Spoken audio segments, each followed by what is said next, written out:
بسم اللہ الرحمن الرحیم۔ آج ایک سوال لے کر حاضر ہوا ہوں۔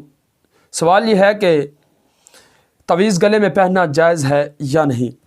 اہل سنت کے نزدیک تعویزات پہننا جائز ہے، ایسے تعویزات جو آیات قرآنیہ، اسماء الہیہ اور دعائیہ کلمات کے ساتھ لکھے گئے ہوں۔ ہاں، بعض وہ حدیث جن کے اندر ان کے پہننے کی ممانعت آئی ہے تو ان سے مراد وہ تعویزات ہیں جو ناجائز الفاظ یعنی شرکی الفاظ پر مشتمل ہوں، کیونکہ ایسے زمانہ جاہلیت کے اندر پائے جاتے تھے۔ تو تعویزات کے جواز پر ہم آئیے دلائل سنتے ہیں۔ سب سے پہلے امام ترمذی کی یہ کتاب ہے سنن ترمذی، اور مکتبہ رحمانیہ ہے، اس کے پیج نمبر 668 کے اندر یہ حدیث پاک لکھی ہے۔ حدیث نمبر ہے 3872۔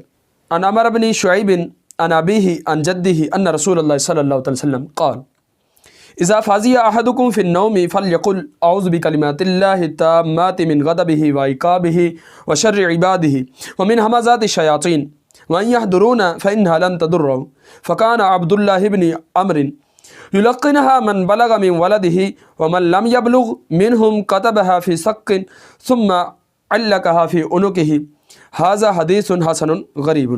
عمر بن شعیب اپنے باپ سے ان کے دادا سے روایت کرتے ہیں کہ اللہ کے رسول صلی اللہ علیہ وسلم نے ارشاد فرمایا کہ جب تم میں سے کوئی خواب میں ڈر جائے تو یہ دعا پڑھے، اعوذ بکلمات اللہ التامات من غضبہ وعقابہ وشر عبادہ ومن همزات الشیاطین، تو شیطان اس کو نقصان نہیں پہنچائیں گے۔ پھر آگے مزید کیا فرمایا؟ فکان عبداللہ ابن عمر، عبداللہ بن عمر یلقنها من بلغ من ولدہ، جو ان کے بالغ بچے ہوتے ان کو اس دعا پڑھنے کی تلقین فرماتے۔ ومن لم يبلغ منهم كتبها في سق ثم علقها في عنقه، اور جو بالغ نہ ہوتے ان کے لیے تعویذ میں لکھتے اور پھر اسے ان کے گلے میں لٹکا دیتے۔ اور امام ترمذی نے فرمایا ہے کہ یہ حدیث صحیح ہے اور حسن ہے۔ اسی طرح مستدرک علی الصحیحین کے اندر بھی عائشہ صدیقہ رضی اللہ تعالی عنہا کا یہ قول نقل کیا گیا ہے۔ یہ المستدرک علی الصحیحین کتب خانہ کی چھپی ہوئی ہے، اس کے پیج نمبر 334، حدیث نمبر ہے 8362۔ کیا لکھا ہے؟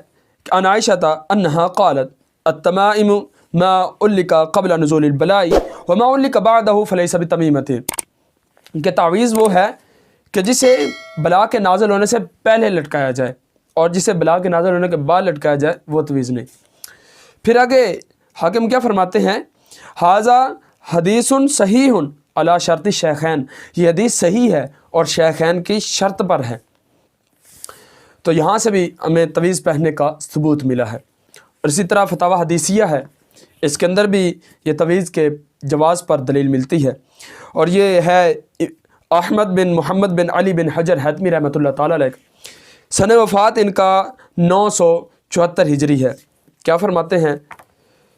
اس کے صفحہ نمبر 112 پر انہوں نے سوال کے جواب میں لکھا ہے کہ ان تعویذات کو لکھنا جن میں ایسے اسماء شامل نہیں جن کا معنی معلوم نہیں تو جائز ہے، اور ایسے ہی ان کو بچوں اور جانوروں کے گلے میں ڈالنا بھی جائز ہے۔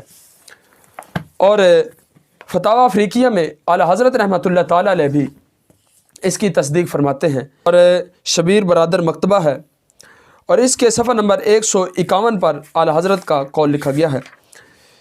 ایک سوال کے جواب میں آپ اس طرح فرماتے ہیں، جائز تعویذ کہ قرآن کریم اسماء الہیہ یا دیگر اذکار و دعوات سے ہو، اس میں اصلاً حرج نہیں بلکہ مستحب ہے۔ رسول اللہ صلی اللہ علیہ وسلم نے ایسے ہی مقام میں فرمایا کہ من استطاع منکم ان ینفع اخاہ فلینفعہ، تم میں جو شخص اپنے بھائی کو نفع پہنچا سکے تو اسے نفع پہنچائے۔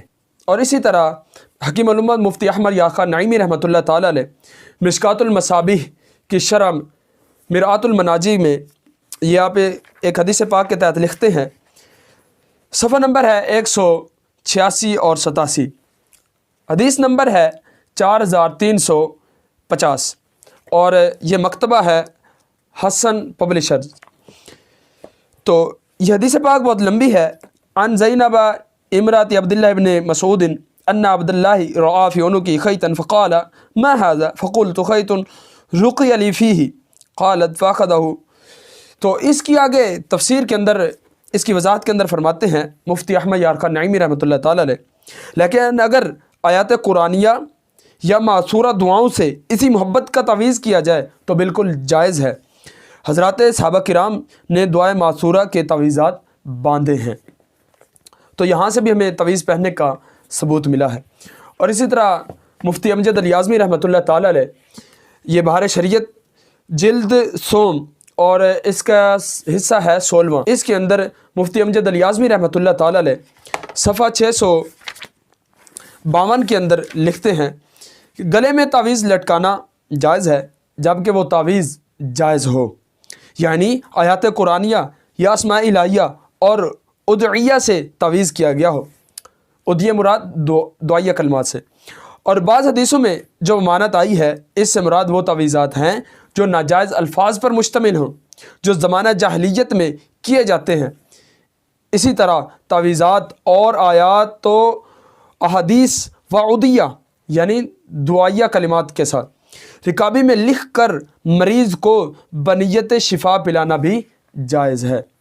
تو لہٰذا یہ چند ایک دلائل تھے جو میں نے آپ کے سامنے عرض گزارش کی ہے۔ تو اللہ تبارک و تعالی ہم سب کو راہ راست پر چلنے کی توفیق عطا فرمائے، آمین۔